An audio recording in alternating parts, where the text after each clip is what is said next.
नमस्कार।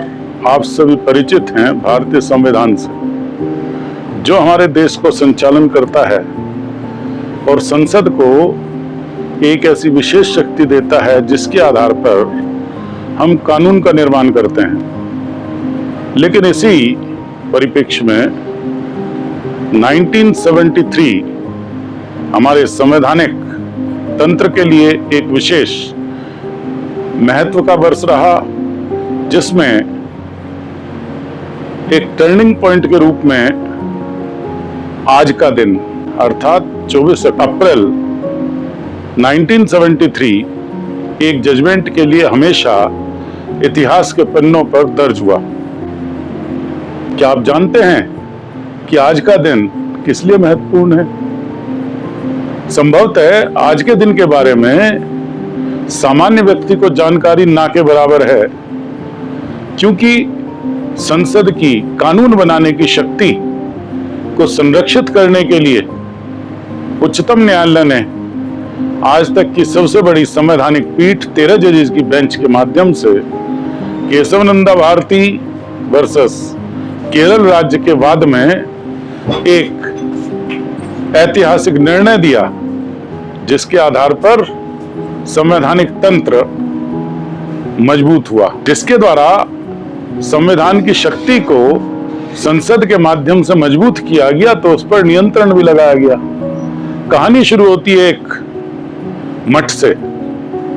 केशवनंदा भारती, जो कि एक धार्मिक गुरु थे, उन्होंने केरला में अपना एक मठ स्थापित किया था, परंतु लैंड एक्विजिशन एक्ट के अंतर्गत सोशल वेलफेयर को ध्यान में रखते हुए भारत सरकार ने उस मठ की जमीन को अधिग्रहित करने का निर्णय लिया, जिसे उस समय के शीर्ष अधिवक्ता श्री नानी पालकीवाला द्वारा न्यायालय के समक्ष चुनौती दी गई और उन्होंने केशवनंदा भारती को तैयार किया कि आपके एक मौलिक अधिकार जो आर्टिकल 31 के अंतर्गत संरक्षित है, उसे संविधान में हमारी सरकार द्वारा छीना जा रहा है।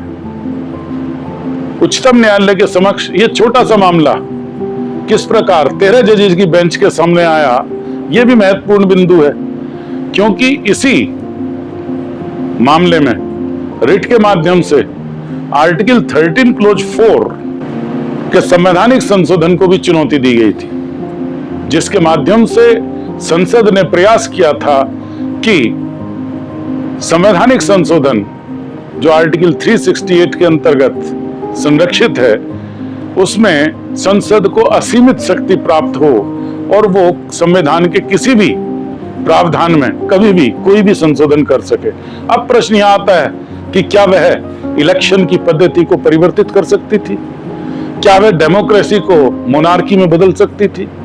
क्या हमारी संसद को इतनी शक्ति प्राप्त होनी चाहिए कि वह सेकुलर कंट्री के बजाय हिंदू राष्ट्र बना सके? That was the question before the court. माननीय उच्चतम न्यायालय ने एक तरफ अपना बैलेंस निर्णय देते हुए, संतुलित निर्णय देते हुए कहा कि संविधान में संशोधन की शक्ति संसद के पास है, संसद कोई भी कानून बना सकती है, परंतु यहां से आज के दिन एक महत्वपूर्ण चीज आई कि basic structure of the constitution, मूलभूत ढांचे को परिवर्तित नहीं किया जा सकता। मूलभूत ढांचे का परिप्रेक्ष्य उसके बाद तक बल्कि आज तक सुसंगत है और कोई भी निर्णय इसके अनुसार ही संचालित होता है। मूलभूत ढांचा क्या है? भारत का सेकुलर अस्तित्व, भारत की संविधान का डेमोक्रेटिक, रिपब्लिक, सोशलिस्टिक अप्रोच, उसे परिवर्तित नहीं किया जा सकता। न्याय की परिधि के अंतर्गत सामाजिक, आर्थिक, राजनीतिक न्याय देने से सरकार या संसद अपने आप को वंचित नहीं कर सकते, अपने अधिकार को नहीं छीन सकते।